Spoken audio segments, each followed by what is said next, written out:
Hello, my name is Kristen Bolden, and welcome to The Other Side of History.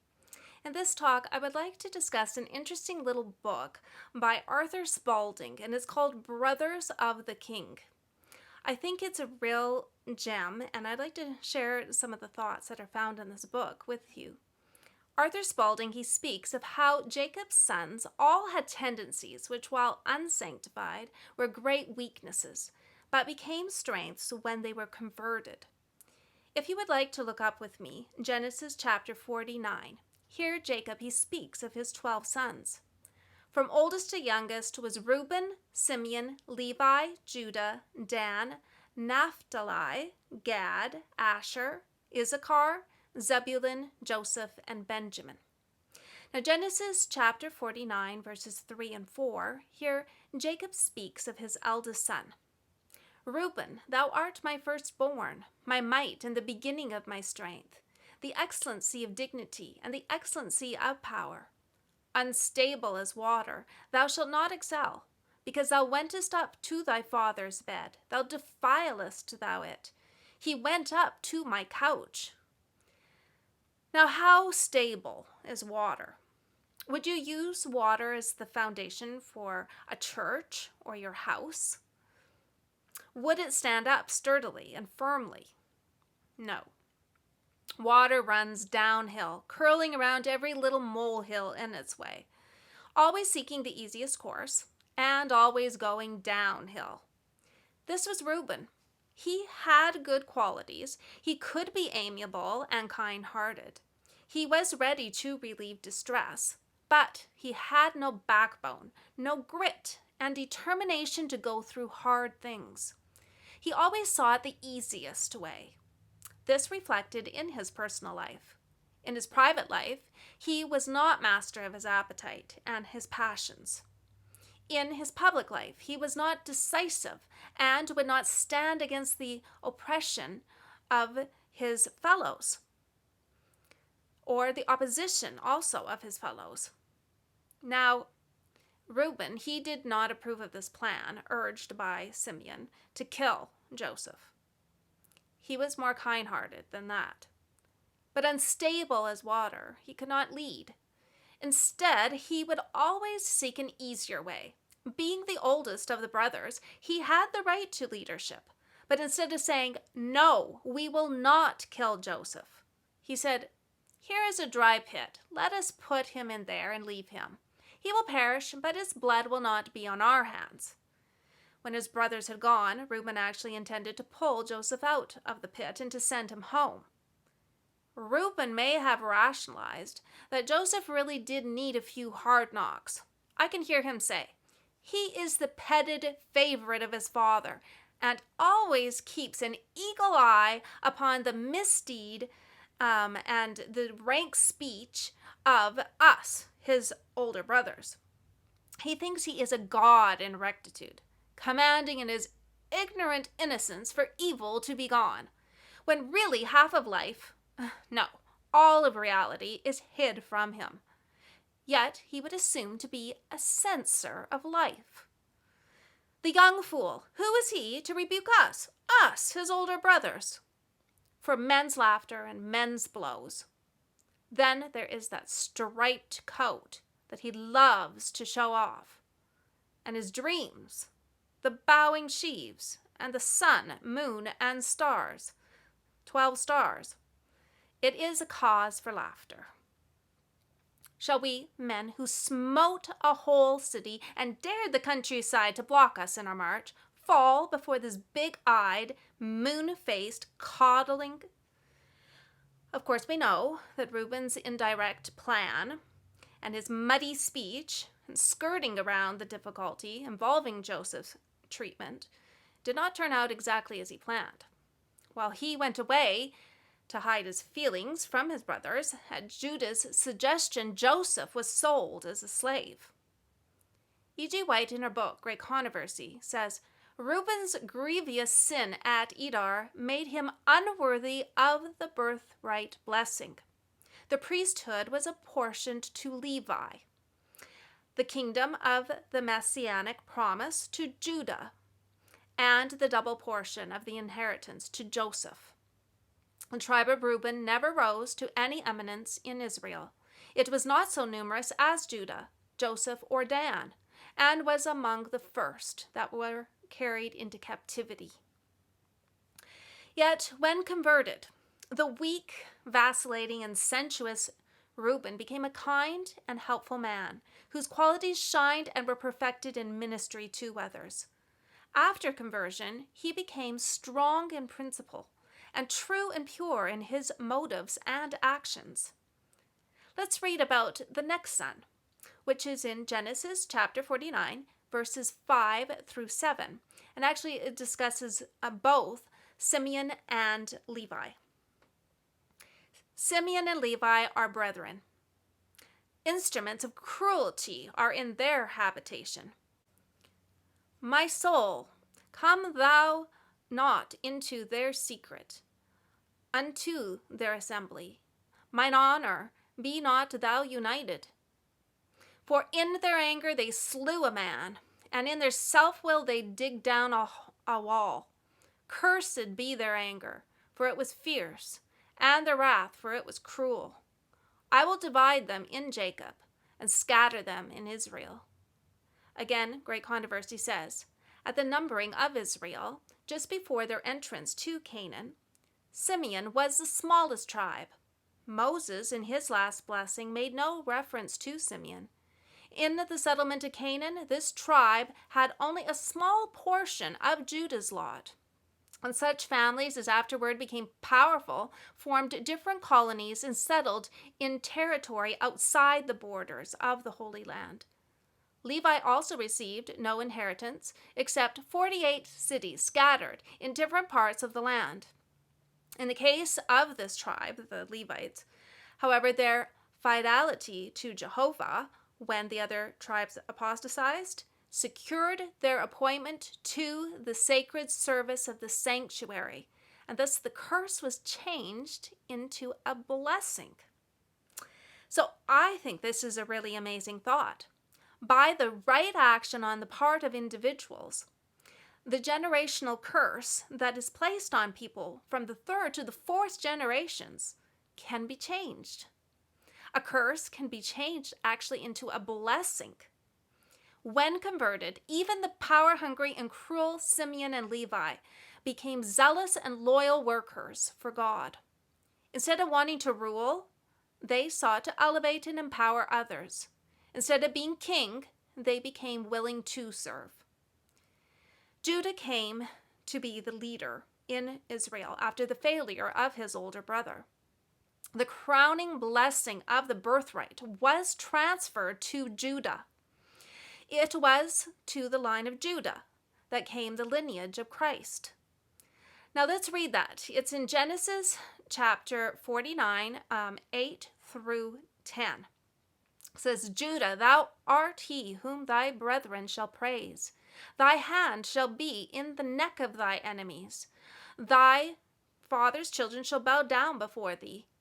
Judah is a lion's whelp from the prey. My son, thou art gone up. He stooped down, he crouched as a lion, and as an old lion, who shall rouse him up?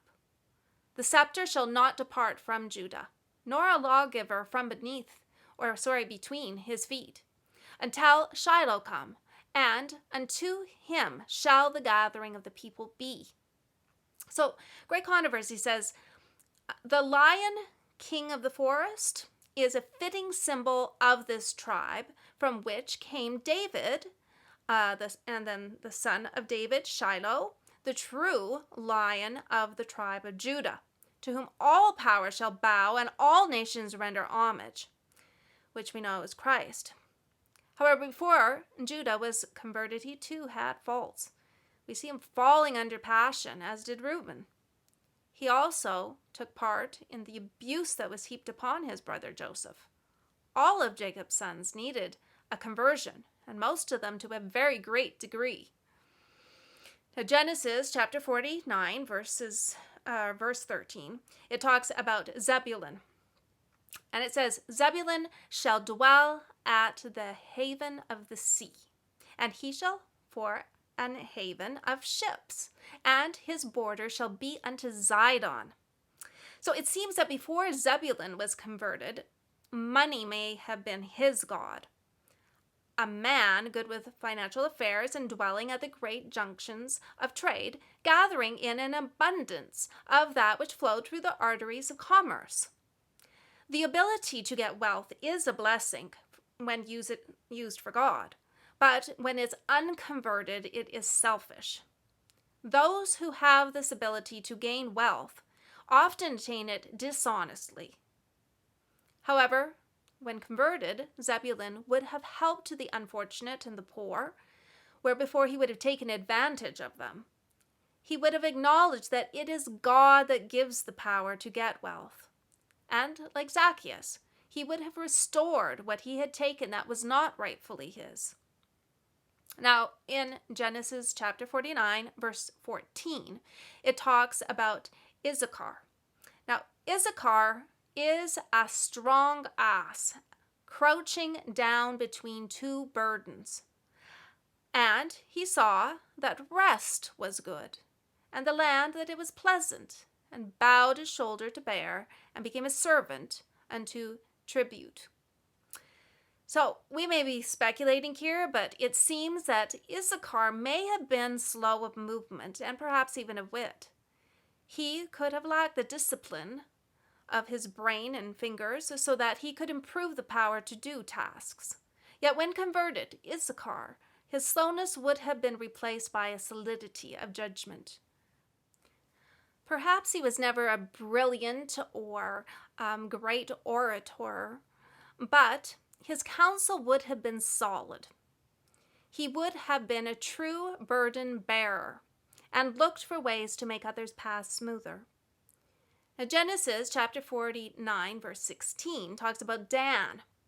Dan shall judge his people as one of the tribes of Israel. Dan shall be a serpent by the way, an adder in the path, and biteth the horse heels, so that the rider shall fall backward. It seems as though Dan never was fully converted. When the tribes of Israel are mentioned in the book there of Revelation, the tribe of Dan is left out, and it's replaced by one of Joseph's sons. Now, this is a warning to us. If we are backbiters and try to spread pits for other people's feet, we will in the end not only fall into those pits, as Judas Iscariot did, but we will lose our own souls. It seems that Dan, out of the 12 brothers there, was lost, just as Judas, out of the 12 apostles, was lost. Judas was highly esteemed by his brethren and able to hide his ugly character from them. However, in the end, he betrayed his Lord. Genesis chapter 49, verse 19 talks about Gad. Gad, a troop shall overcome him, but he shall overcome at the last. Now, unconverted, Gad had an intolerant and rough nature, which was also seen in the brothers' treatment there of Joseph. However, when converted, this would have been replaced with a godly perseverance. Remember that it is when men's hearts were failing them for fear that the indomitable and sanctified Gadites came forward to save the day. Genesis chapter 49, verse 20 talks about Asher. Out of Asher his bread shall be fat, and he shall yield royal dainties. Perhaps Asher was kind of like a diplomat. When unconverted, he would have used manipulation to get his way, and he would have lacked empathy for others. However, when converted, his influence would have been for good, and he would have had a genuine consideration and courtesy towards others. Now, Genesis chapter 49, verse 21 talks about Naphtali. Naphtali is a hind, let loose. He giveth goodly words. Before converted, Naphtali, although having a gift for words, was perhaps all talk but no action. When converted, he would have had a vision of a worldwide field, a power of analysis, and a fervor of spirit. When it comes to preaching the word and building up the church, we need men like Naphtali, but converted. Genesis chapter 49, verses 22 through 24. It talks about Joseph. Joseph is a fruitful bough, even a fruitful bough by a well, whose branches run over the wall. The archers have sorely grieved him, and shot at him, and hated him. But his bough abode in strength, and the arms of his hands were made strong by the hands of the mighty God of Jacob. From thence is the shepherd, the stone of Israel. So Joseph learnt how hateful the world can be. However, in the end, he was changed from that petted child to a man, thoughtful, courageous, and self-possessed. Genesis chapter 49, verse 27 talks about Benjamin. Benjamin shall raven as a wolf, and in the morning he shall devour the prey, and at night he shall devour the spoil. Benjamin was perhaps a little bit like the Apostle Paul, fierce as a persecutor, but in the end, tender as a shepherd. Now, many of us have been as weak as water. Yet God will help us if we take hold of that help that He has provided for us. The only way that water can be transformed from its downward tendency is to shut it up in a boiler, to put fire under it, and to make it hot. Hotter and still hotter. It then turns into steam that has 1,000 times the power of water, and it exercises it going up. If we feel that we have been going through the fires of affliction, let's remember that God wants to transform our characters. He wants to make our weak points into our strong points, and our downward tendencies into upward tendencies. In the end, Joseph's brothers, they were changed, and they repented of the wrong that they had done to Joseph. It was a happy ending. Joseph was finally reunited with his father and his family. They were together, not only in person, but in mind and in heart. We too can have happy endings in our lives and in our homes if we allow God to work in us. If you have enjoyed this little talk, I would just like to encourage you to click on that like and that subscribe button. And I want to thank you for listening, and God bless.